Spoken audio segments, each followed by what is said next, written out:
¿Qué es el derecho internacional? Gracias a las clases hemos podido estudiar y entender que el derecho internacional surge a través del vínculo entre el individuo y el Estado, o bueno, los sujetos, que define unos deberes y unos derechos recíprocos entre ambos. Según la ONU, el derecho internacional comprende las responsabilidades jurídicas de los estados en sus relaciones mutuas. Además, abarca una serie de temas internacionales como la migración, el estatus de refugiado, los derechos humanos, el terrorismo, el uso de la fuerza y las conductas durante la guerra, entre muchas otras. Las características del derecho internacional son principalmente, uno, que no hay un poder superior, o sea que estamos bajo unas dinámicas de anarquía. Dos, hay un respeto por la soberanía y la autodeterminación de los pueblos. Tres, que el derecho internacional es flexible porque se adapta a los cambios del escenario internacional. Cuarto, que precisamente porque es anárquico hay una coerción limitada, es decir, que los sujetos, el Estado, se somete conscientemente a las normas y los tratados que se establezcan. Y quinto, pero no menos importante, es que es universal.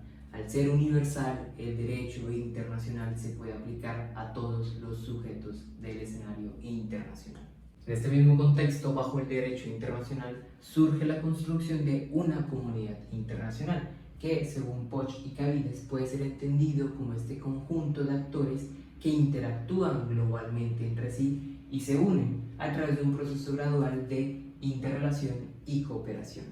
La comunidad internacional también tiene una serie de características que son principalmente la pluralidad de actores. Actores no es lo mismo que sujetos de derecho, hay que mencionarlo, que pueden ser los tradicionales estados, organizaciones internacionales, ONGs, así como el crimen organizado y los carteles. También hay una diversidad de culturas, niveles de desarrollo, sistemas políticos, y que se rige bajo los supuestos de la interdependencia compleja, ya sea por la globalización económica, por la misma normatividad aceptada por los estados, así como por la dependencia de la información. Y por otro lado, una que me gusta mencionar a mí, es el sistema de cumplimientos o sanciones que tiene la comunidad internacional. Precisamente al no haber un Estado centralizado, al estar bajo los supuestos de la anarquía, existen unos mecanismos para premiar el cumplimiento y sancionar las infracciones de dichos tratados. El derecho internacional a su vez se divide en dos ramas fundamentales.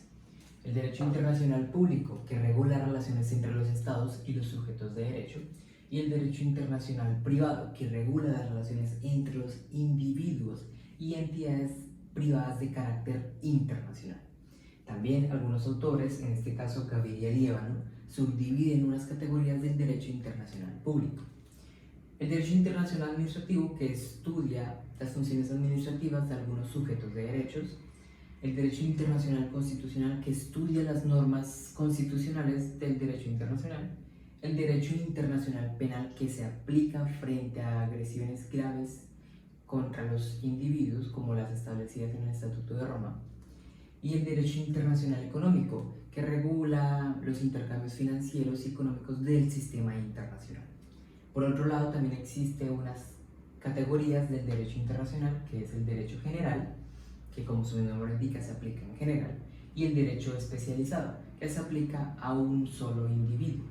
Respecto a la relación que existe entre el derecho internacional y el derecho interno, encontramos unas características principales que la distinguen.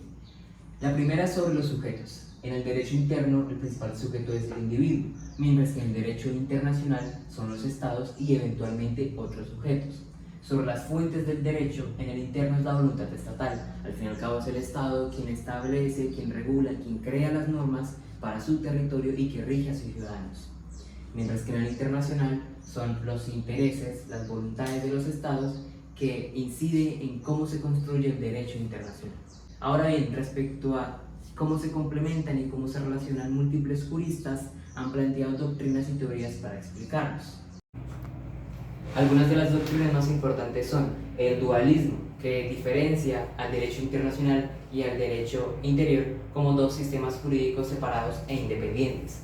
Hans Trippel, que es uno de sus mayores exponentes, explica cómo el derecho interior se basa en la voluntad de un solo Estado, mientras que el derecho internacional en la voluntad de muchos Estados para satisfacer intereses comunes. El monismo, por el contrario, forman un único sistema jurídico, es decir, que las normas y las leyes del tratado internacional se incorporan automáticamente al derecho interior. Hans Kessel es uno de sus mayores exponentes. Pero el derecho internacional no toma partido sobre alguna de estas, ni pretende imponer ninguna, puesto que son las leyes y la constitución de cada estado las que determinan cómo va a ser el cumplimiento de las mismas. Para Colombia, por ejemplo, los tratados internacionales y las leyes son supralegales e infraconstitucionales, es decir, que si existe alguna ley o algún tratado que armoniza con nuestra constitución, esta se puede incorporar a través de un proceso riguroso por el Congreso.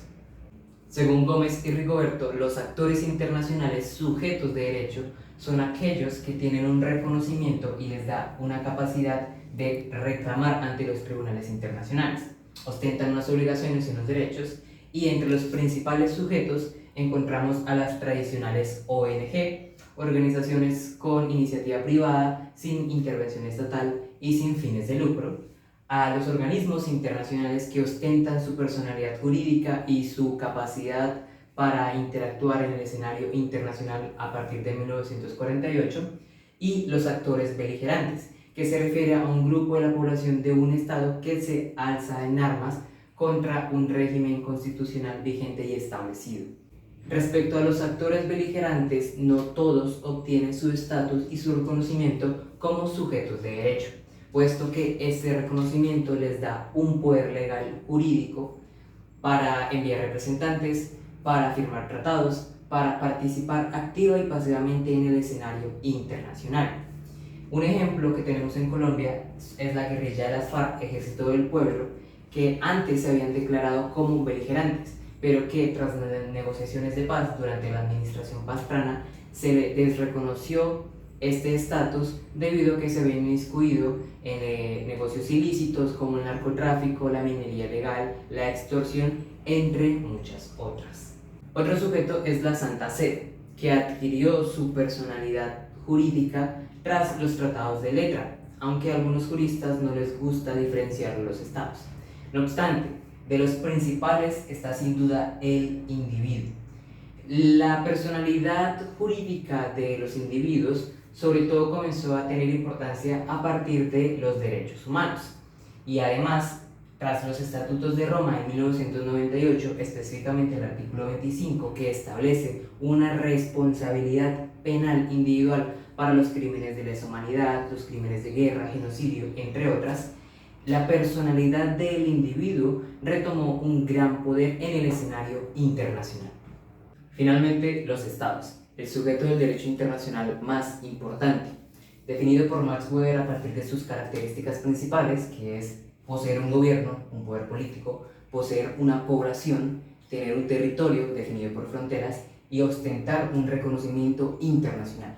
Este reconocimiento normalmente se da por la interacción con otros estados y le permite participar en el escenario internacional por medio de organizaciones internacionales, tratados comerciales, normas internacionales, entre otras.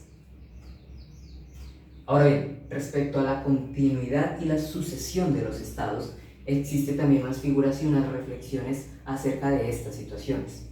Normalmente se entiende que los estados son inmutables, que permanecen a lo largo de la historia pese a que su gobierno o su territorio se transformen o cambien, pero también hay momentos en donde surge un estado por medio de la extinción, la unificación, la disolución, como pasó con las Unión de Repúblicas Soviéticas, o la descolonización.